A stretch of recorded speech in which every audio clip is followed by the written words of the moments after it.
Hello everyone, Carlos Flores again. Man, these videos are just rolling now. This is the third video in 3 days. So this is actually a story, one of my story videos. Remember I said in previous videos that I wanted to, I wanted to create a videography of some of the events that have taken place in my life. And so uh, I want to tell you a story today. But before I do that, don't forget to subscribe to Back on Basics. Hit the like button.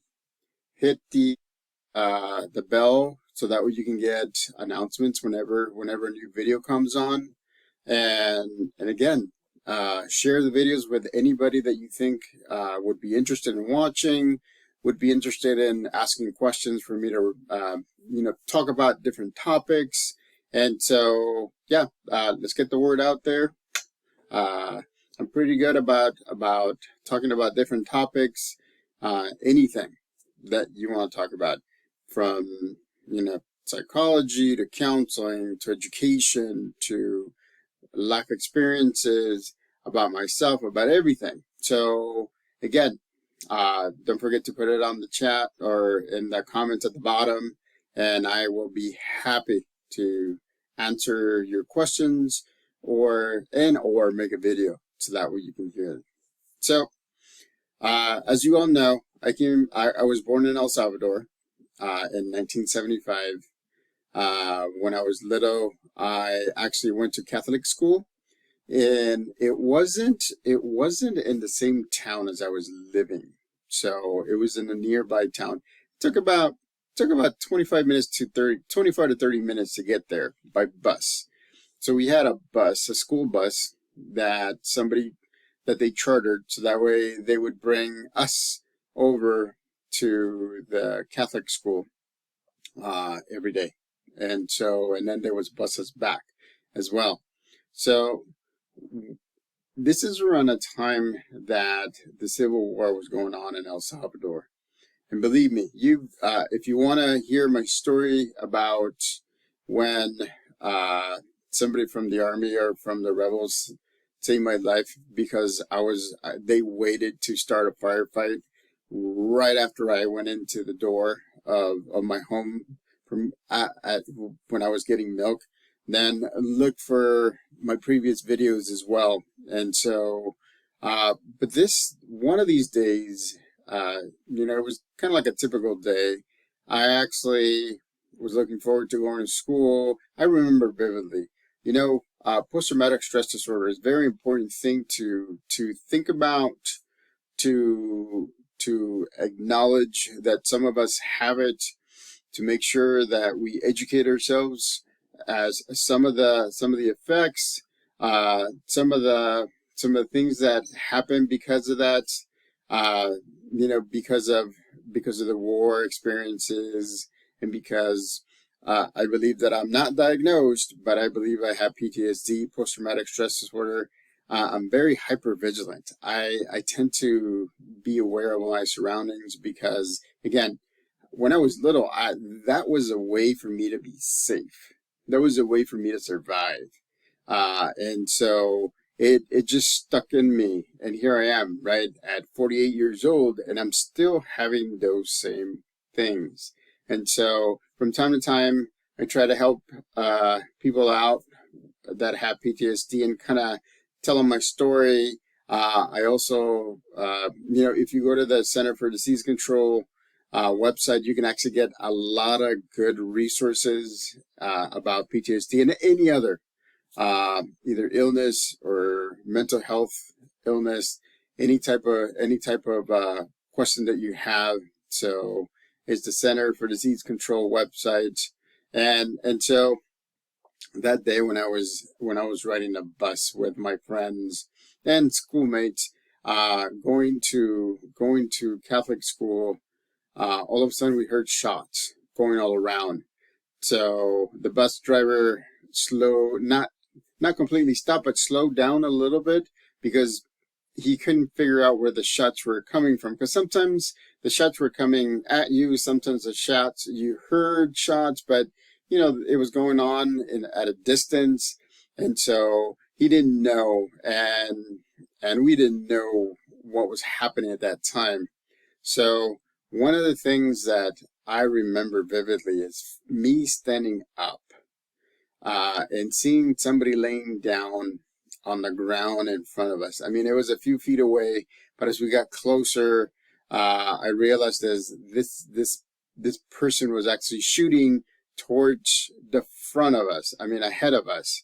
And so as soon as he heard the bus, he turned around, and I realized that this was one of my dad's good friends, and he actually flagged us and said, "Go back, go back, go back. We're in a firefight."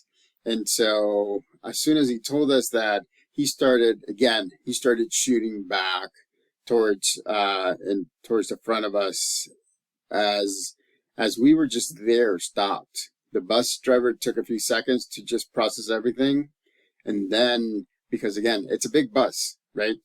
These are 2-lane roads, and they're not even, sometimes they're not even they weren't even paved roads. So the bus driver actually reversed for a good maybe half to a full mile in reverse, going as fast as he could until he found a place where he could actually make a U-turn and then go back, go back to our town. It was very traumatic, and the thing that stuck with me is whenever I tell this story, I can actually see my dad's friend's face turning around and then sending us back, because we could get in trouble, we could get hurt, and so that was one of the things that you never knew when like a firefight or shooting would happen. And so as soon as we turned around, the bus driver went as fast as he could all the way to town. By that time, all of our parents got heard from somebody, right? By that time, telephones were landlines. So, but somebody called and said, "Hey, by the way, the bus with the kids are going back to town because there's danger up ahead." And so they were waiting for us. And so we got there, we came off the bus. Everybody was making sure that we were okay, and we were okay. Nothing happened. Thank goodness, but nothing happened. And so from that day on, my parents and the majority of those parents of the kids in that bus said, "Enough's enough. We're not sending the kids, even though it's a Catholic school, even though it's a good school, we're not going to send them because we don't want to put them in danger." So after taking a couple of days off, I actually started at the town's public school, which was a huge difference, right? The level of education was night and day. But again, at that time, safety was one of the key things that my parents were focused on. And so, again, it's one of those things where I still remember it wasn't as traumatic as other events or experiences that I've had, but again, imprinted in my memory is my dad's friend laying on the ground shooting at the rebels, and then realizing that we were behind him on the bus, him turning around and sending us back. If it wasn't for him, we probably would have driven right in the middle of the firefight that was taking place. So I really, I'm very appreciative for him, because he probably saved some or all of our lives. I still remember him. My dad didn't realize that happened until later on, when I told him that, it was this person, it was his friend. He had curly hair, and so he knew who it was, and so he actually went personally at that point and went to thank him, because he saved our lives, bottom line. So one of the things that I do appreciate, because of all the experiences that I have, is that it just has made me humble because, again, no matter what you're going through, no matter what, how low the lows are, you're always gonna go up. You're always gonna come up and get out of that low, and then you'll find your way. Remember, in the previous videos, I said life is a marathon. It's not a race. Because if it would be a race, then you would miss many times or experiences in life. Do I wish for anybody else to have the same experiences as I did? No. Because I had the experiences, I've actually have adapted and have created this compassion for especially children, but also with adults, about being in the middle of a war. It sucks. You don't want to do that. And so, again, these experiences have given me, have made me more compassionate. I enjoy and appreciate things, little things and big things. Um, you know, I want to fulfill my life as much as I can. And so, again, that was just one of the stories that I wanted to share with you because it's one of the ones that I know has been imprinted in me and has led to the PTSD, post-traumatic stress disorder, that I have. And again, I'm being very honest with all of you because if it's okay for you to be who you are. It's okay. It's not okay that things happen to you, but it's okay for you to accept that those events are past and now you have to embrace them as part of your life. Because if not, then you're not going to move on, or you're not going to forgive, or you're not going to forget. And so, again, I'm telling you my stories so that way you can understand why I'm always talking about life balance.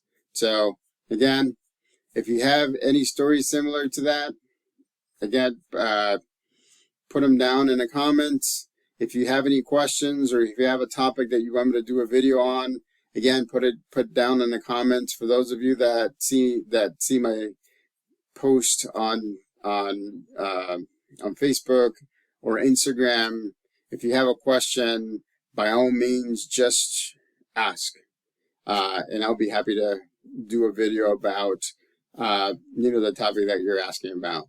So again, subscribe to Back on Basics, hit the like button, share the videos, and at the same time hit the notification button so that way you can be that way you know when new videos are created. And again, it's in a little bit of a roll, 3 videos in 3 days. So Carlos Flores, Back on Basics. Until next time.